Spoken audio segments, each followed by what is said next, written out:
Olá, boa noite, meus irmãos. Que a paz de Cristo esteja em cada coração. Para mim também é um prazer poder mais uma vez falar aos irmãos, trazer aqui uma reflexão da palavra de Deus e daquilo que Deus tem colocado em nosso coração. Estamos atravessando juntos essa pandemia e com certeza teremos vitória e logo logo estaremos todos juntos. Quero desejar a todos os irmãos a paz de Cristo e especialmente aos irmãos da classe Bereanos. Quero dizer que tenho orado pelos irmãos, até sugeri no grupo também que nós fizéssemos orações uns pelos outros e assim fizemos, como também dividimos a classe em 3 grupos e cada professor ficou com um grupo em oração e depois entramos em contato com cada um desses irmãos que nós estamos orando. Então, de maneiras que para mim é um prazer mais uma vez poder trazer uma reflexão da palavra de Deus. E nesta oportunidade eu quero ler no livro de Atos, capítulo 11, a partir do verso 19, que fala a respeito de quando pela primeira vez os servos do Senhor foram identificados, né, e foram chamados como cristãos.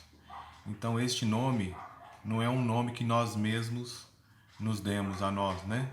Mas é a maneira como as pessoas identificaram os discípulos de Jesus e passaram a chamá-los de cristãos. Então esse nome é uma alcunha que não é nossa, é das pessoas lá de fora, né? E isso para nós é um motivo de alegria até, porque as pessoas reconhecem em nós o amor de Cristo. Então eu vou passar aqui a leitura que diz: Então os que foram dispersos por causa da tribulação que sobreveio a Estevão se espalharam até a Fenícia, Chipre e Antioquia, não anunciando a ninguém a palavra senão somente aos judeus. Alguns deles, porém, que eram de Chipre e de Cirene e que foram até Antioquia, falavam também aos gregos, anunciando-lhes o evangelho do Senhor Jesus.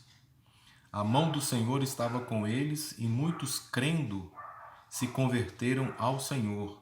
A notícia a respeito deles chegou aos ouvidos da igreja que estava em Jerusalém e enviaram Barnabé a Antioquia. Tendo ele chegado e vendo a graça de Deus, alegrou-se e exortava a todos a que, com firmeza de coração, permanecessem no Senhor, porque era homem bom, cheio do Espírito Santo e de fé, e muita gente se uniu ao Senhor.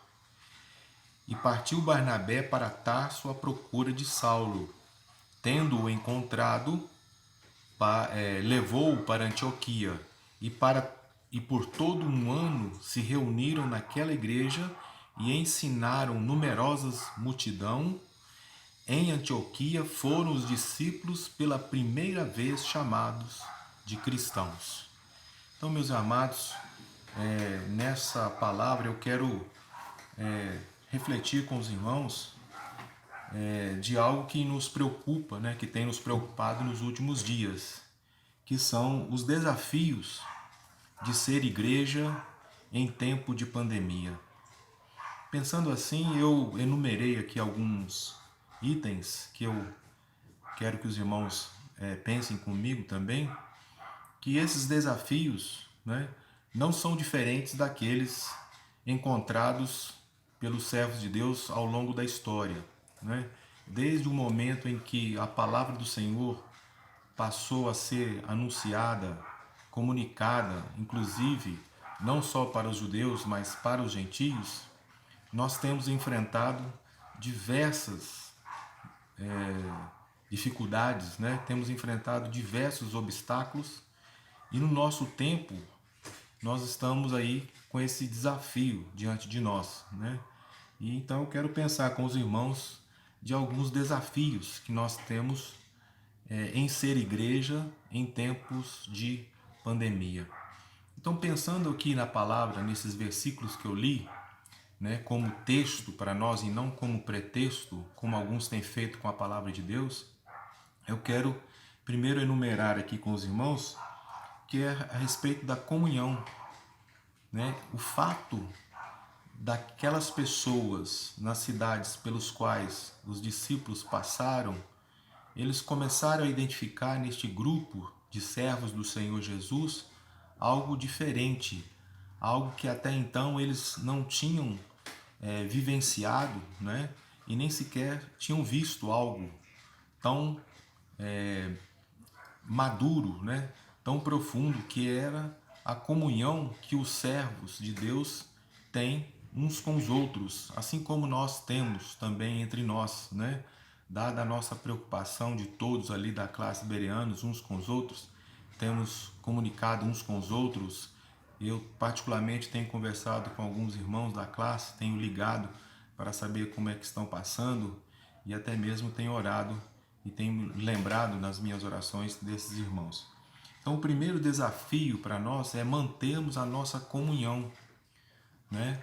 E eu até no primeiro vídeo que eu fiz, falei a respeito disso, né? Quando citei o Salmo 133, que mesmo distantes uns dos outros, a comunhão é possível, porque a comunhão ela não é só presencial, como eu disse na primeira vez, né? Mas também não deixa de ser um desafio para nós hoje. Cada dia que nós vamos presenciando a evolução dessa pandemia, né? E cada vez mais as autoridades vão reafirmando que o isolamento é necessário.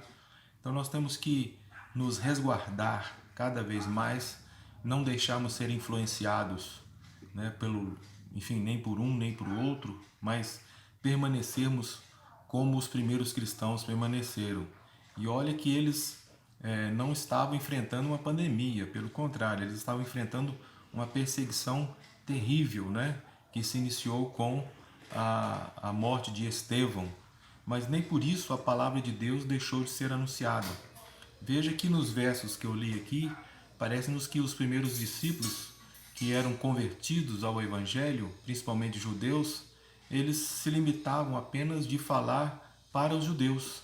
Mas na medida em que a palavra foi também encontrando coração de outros, principalmente dos gentios, a palavra não ficou restrita apenas ao meio judeu, né? Como li aqui no versículo, que diz que os que estavam na Fenícia, em Chipre e Antioquia, eles não anunciando ninguém a palavra, senão somente aos judeus, mas algum deles, porém, que eram de Chipre e que se converteram, não se limitaram a falar apenas entre os judeus espalhados pela perseguição, mas passaram a falar também para os judeus, para os gentios, né?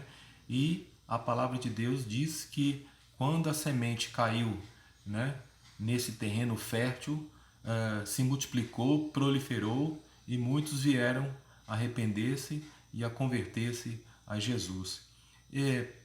Também pensando aqui dentro desse texto, né, nós podemos dizer que o desafio para nós hoje colocado também, o desafio de ser igreja no tempo de pandemia, é não deixarmos, né, que se apague a nossa visão de reino, né, que não se apague, que não ofusque, né, a nossa visão a respeito do reino, porque o reino de Deus já está entre nós, né, e ele deve ser anunciado como algo importante também para que as pessoas possam receber em sua casa, em seus corações, o Senhor e Salvador Jesus Cristo. Então, é preciso que nós tenhamos cada vez mais, por exemplo, a convicção, né, em que nós cremos. O que nós cremos? Nós cremos na verdade, a palavra é a verdade, né? Então nós temos que a cada dia reafirmarmos a nossa posição como servos de Deus, né? Como pessoas que entendem o momento e vive o momento e ainda mais pode apresentar a todos, né, uma posição de confiança, de esperança, porque algo que está em nós é maior, que é o amor de Deus, e nos dá a capacidade de percebermos, né, que este momento que nós vivemos, ele é fruto da própria evolução da humanidade, do próprio crescimento do pecado, e muitas outras coisas virão. Isso é só o começo. A palavra de Deus já nos alerta a respeito disso, não é? Isso é apenas o começo do fim. Então nós temos que estar preparados e reafirmarmos cada vez mais a nossa convicção daquilo que nós cremos. O que nós cremos? Nós cremos na palavra de Deus. E também, a partir de agora, cada vez mais urge a importância de nós redefinirmos, né, as nossas práticas. Não é?